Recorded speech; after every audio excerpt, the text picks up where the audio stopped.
Hey there, Sharon Horne-Ellstrom here. Welcome to day 2139 of What's She Up To Now, documenting the journey originally as I came online from the offline brick and mortar corporate world of businesses. Spent over a quarter century in corporate America while simultaneously owning, operating, building, growing, selling, divesting myself of different businesses in like 27 different industries. So lots of offline experience. And following my divorce and getting rid of all the businesses that we had together finally, which literally took several years, I wanted to do something totally different. I'd always been curious about the internet. So I decided I was going to hop online and figure stuff out. Well, like so many other people, I fell for so many different crazy things. And I thought I had done my research and I came in a really smart way. I joined the ClickFunnels certification program, and that was my foundational framework for understanding online marketing, online businesses, etc., which was terrific. And I used it and I experimented with a lot of it. Some things worked really, really well for me. Other things I was an epic failure at and didn't pursue for reasons of my own, mainly because they didn't feel right to me. I am a very direct, very pretty authentic, tell it like it is person, probably too much so according to my family and some of my friends, but that's who I am. And uh, when it comes to marketing and spinning things and stories and things, I find it challenging to not be authentic and not tell it like it is versus spin some story for marketing purposes or to get people to do something that you want them to do. I think it's manipulative. I don't like it. I don't agree with it. It's one of the reasons I got out of and didn't pursue a journalism career, because even back then, which was a long, long time ago when I was in college, I was going to school for journalism. When I first went to college, I went to Marquette in Milwaukee, and that's great journalism school. And I was going to become a journalist. And I was like, about a semester or so into it, I'm like, yeah, this is not going to be the career for me. Because although they talk about ethics and morals and truth in reporting, as you can see, the industry has definitely taken a turn for the worse when it comes to actually reporting information. It's more of a soundbite media stream, regurgitate what they found on social media, which is totally inaccurate anyway, right? And so it's just scary, the direction that industry has taken. And I'm very grateful that I did not go down that career path road. Now, there are great things that I took from that industry and that type of profession that I use today. Tools like the who, what, where, when, why, and how tool. I still use that.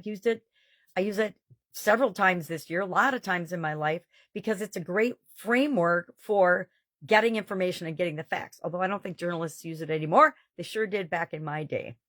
So we're talking about in this year's annual challenge, to get your goals annual challenge.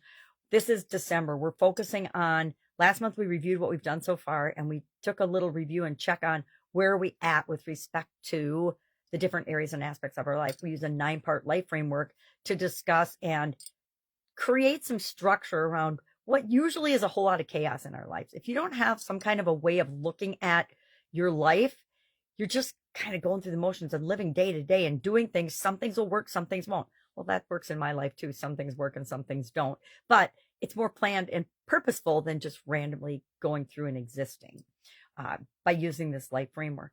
And so today and for the rest of this week, we are using our SOAP framework, which is a framework that I actually started using and I've always had a process for dealing with challenges and setbacks and things that happen in my life.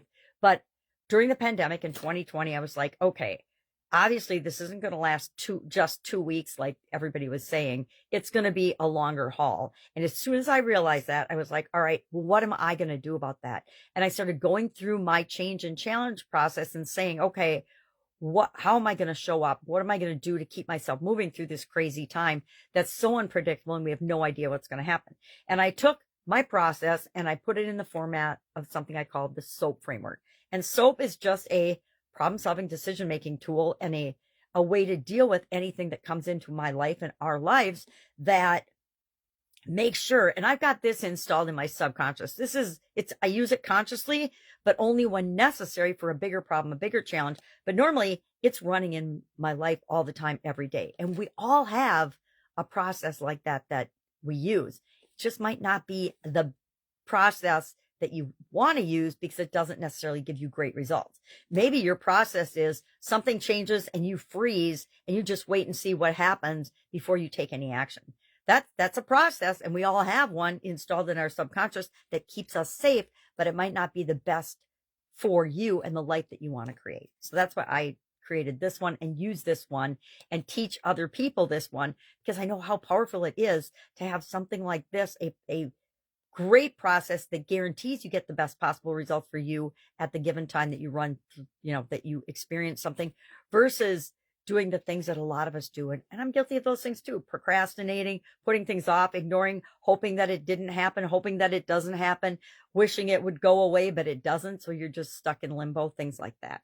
So we are on the S of the SOAP framework today, which stands for story or situation.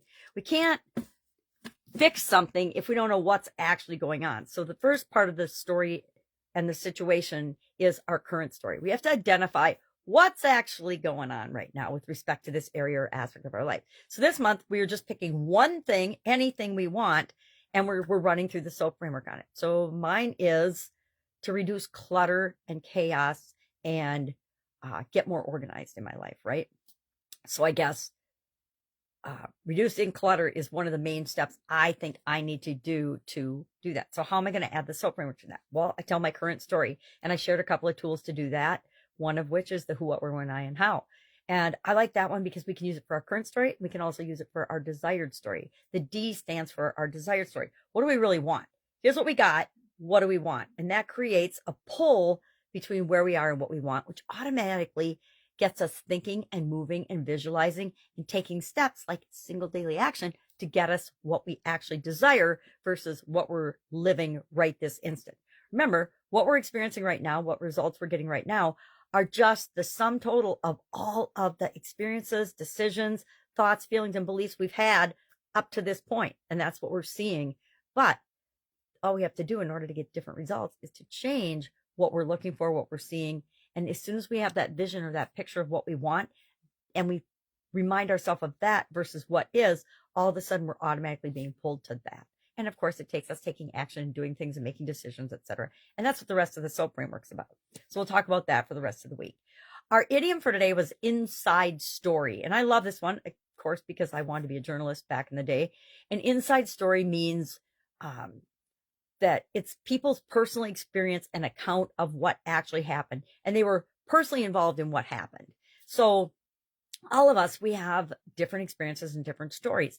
And a lot of us can witness something, and all of us will have a slightly different perspective or point of view and story about what actually happened.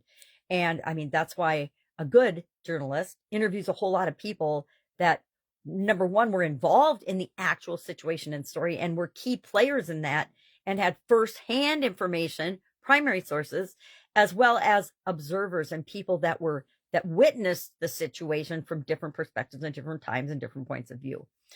But that's how you get to the story, is by actually investigating and doing real journalistic work and finding out the real scoop, what happened, by people that are involved. And, sometimes even people that are involved in a situation don't know exactly what happened and why it happened. Things happen really fast. Have you ever been in a car accident?